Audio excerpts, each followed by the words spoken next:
Hello दोस्तों, आपका स्वागत है आपका अपना यूट्यूब चैनल जनता ऑनलाइन क्लासेज में। दोस्तों, आज मैं आपके लिए लेकर आया हूँ क्लास 10 सामाजिक विज्ञान के कुछ इम्पॉर्टेंट बहुविकल्पीय क्वेश्चन जो विगत वर्षों में आ चुके हैं। दोस्तों, अब चलते हैं। इसका जो पहला क्वेश्चन है, फ्रांस की क्रांति कब हुई थी?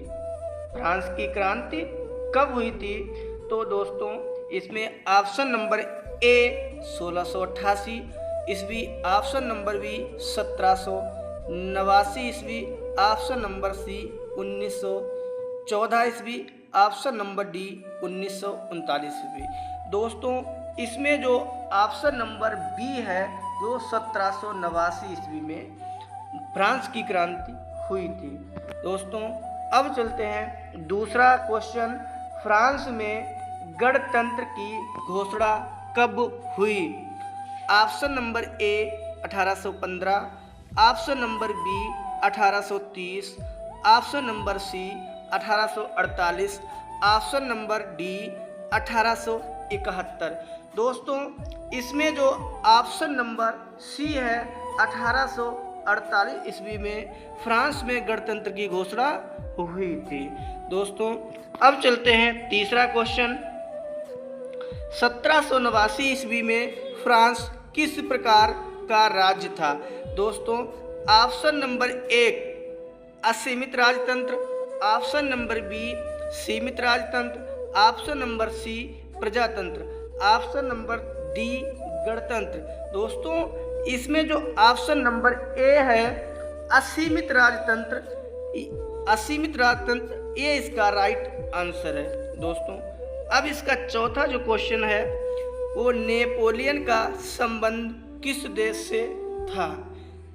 Option number A Germany, option number B Italy, option number C France, option number D England.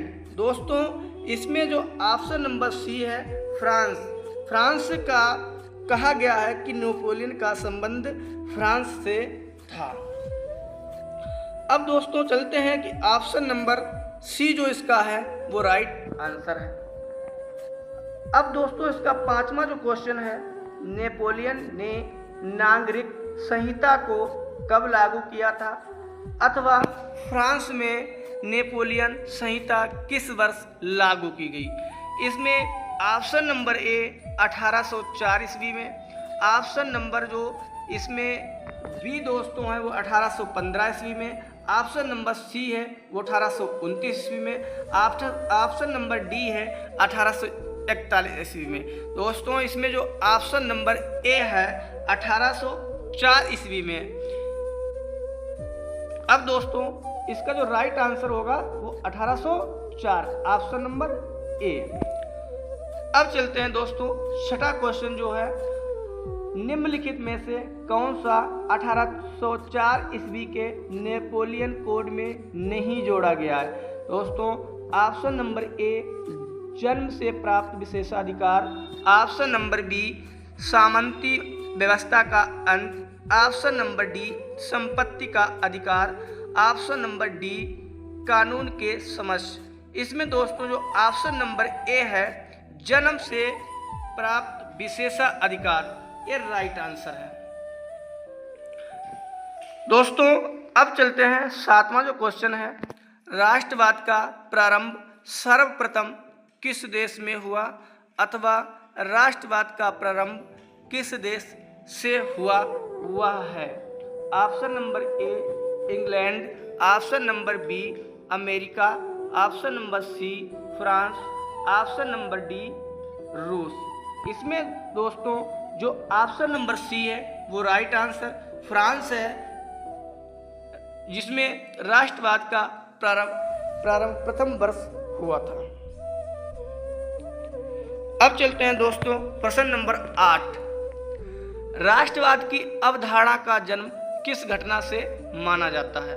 दोस्तों, इसमें ऑप्शन नंबर ए है धर्म सुधार आंदोलन से, ऑप्शन नंबर बी पुनर्जागरण से, ऑप्शन नंबर सी फ्रांस की क्रांति से, ऑप्शन नंबर डी गौरवपूर्ण क्रांति से।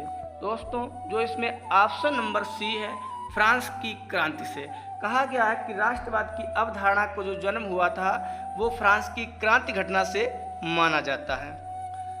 अब दोस्तों इसका क्वेश्चन नंबर 9 है, यूरोप में राष्ट्रवाद के उदय के कारण निम्नलिखित में से कौन है। दोस्तों ये इसका ऑप्शन नंबर ए है, नए मध्यम वर्ग का उदय। ऑप्शन नंबर बी, उदारवादी विचारधारा का प्रसार। ऑप्शन नंबर डी, क्रांतिकारियों का उदय। ऑप्शन नंबर डी, उपयुक्त सभी। दोस्तों इसमें जो ऑप्शन नंबर डी है, उपयुक्त सभी, ये जो इसके ए, बी और सी ये यूरोप में राष्ट्रवाद के उदय होने के कारण माने जाते हैं। अब दोस्तों इसमें चलते हैं क्वेश्चन नंबर 10, मध्य वर्ग के उदय का कारण क्या था। ऑप्शन नंबर 1, उद्योगीकरण। ऑप्शन नंबर बी, मानवीकरण। ऑप्शन नंबर सी, तकनीकी। ऑप्शन नंबर डी, वैश्वीकरण। दोस्तों जो इसमें ऑप्शन नंबर ए है, औद्योगिकरण। औद्योगिकरण के लिए कहा गया है कि मध्यम वर्ग के उदय का कारण औद्योगिकरण ही था। दोस्तों अब इसका क्वेश्चन नंबर 11, जाल बेराइन का गठन कब हुआ था। जाल बेराइन का जो गठन कब हुआ था। ऑप्शन नंबर ए 1837 ईस्वी में। ऑप्शन नंबर बी 1834 ईस्वी में। ऑप्शन नंबर बी 1835 ईस्वी में। ऑप्शन नंबर डी 1838 ईस्वी में। दोस्तों जो इसमें ऑप्शन नंबर बी है वो राइट आंसर है। कहा गया है कि जाल बेराइन का गठन 1834 ईस्वी में माना जाता है। अब चलते हैं दोस्तों प्रश्न नंबर 12। कहा गया है नेपोलियन की पराजय कब हुई थी। 1814 ईस्वी में। ऑप्शन नंबर बी 1815 ईस्वी में। ऑप्शन नंबर सी 1816 ईस्वी में। ऑप्शन नंबर डी 1817 ईस्वी में। दोस्तों जो इसमें ऑप्शन नंबर जो बी है वो राइट आंसर है। नेपोलियन की जो पराजय हुई थी वो 1815 ईस्वी में हुई थी। अब दोस्तों चलते हैं प्रश्न नंबर 13, वियना सम्मेलन की मेजबानी निम्नलिखित में से किसने की। वियना सम्मेलन की जो मेजबानी है वो निम्नलिखित में से किसने की। ऑप्शन नंबर 1, मेटरनिख ने। ऑप्शन नंबर बी, बिस्मार्क ने। ऑप्शन नंबर सी, चार्ल्स दशम ने। ऑप्शन नंबर डी, इनमें से कोई नहीं। दोस्तों इसमें जो ऑप्शन नंबर ए है, मेटरनिख ने वियना कांग्रेस जो था, वियना सम्मेलन की मेजबानी की थी। दोस्तों अब चलते हैं क्वेश्चन नंबर 14, फ्रांस में किस शासन वंश की पुनर्स्थापना वियना कांग्रेस द्वारा की गई थी। दोस्तों इसमें option number 1, Habsburg. Option number B, आलिया वंश। ऑप्शन नंबर सी, बुर्बो वंश। ऑप्शन नंबर डी, जार शाही।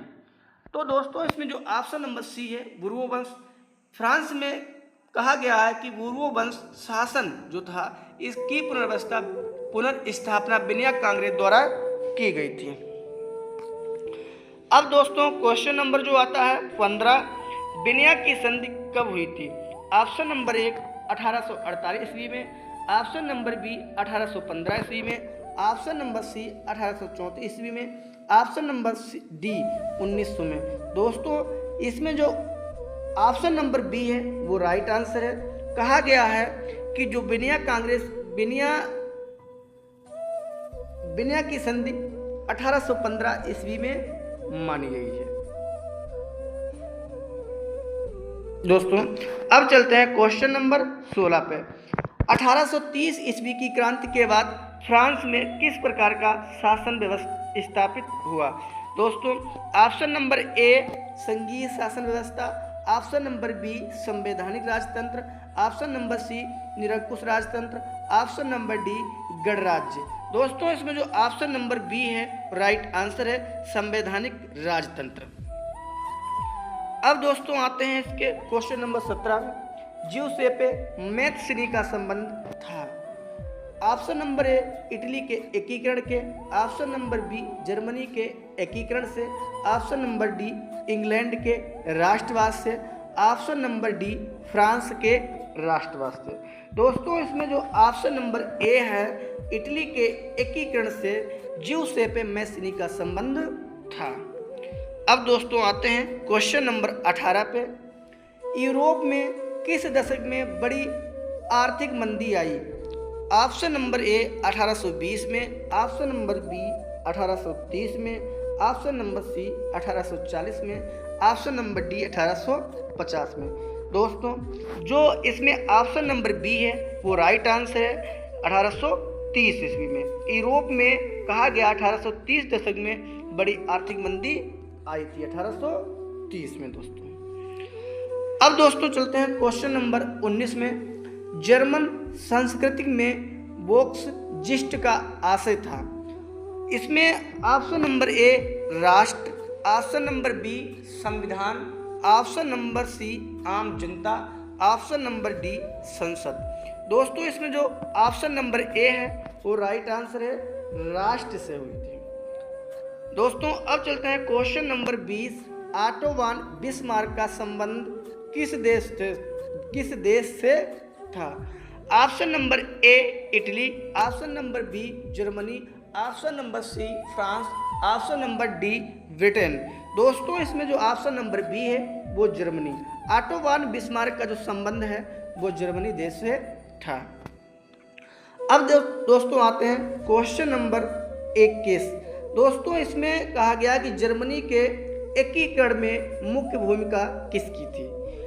Option number A Giuseppe Garibaldi, option number B Otto von Bismarck, option number C Napoleon, option number D William प्रथम। दोस्तों इसमें जो option number B है Otto von Bismarck. Otto von Bismarck Germany के एकीकरण में मुख्य भूमिका निभाई थी। ये हैं दोस्तों गत विगत वर्षों के मोस्ट इम्पॉर्टेंट क्वेश्चन। दोस्तों आपको वीडियो पसंद आए तो आप सब्सक्राइब कीजिए और लाइक कीजिए चैनल को। थैंक यू दोस्तों।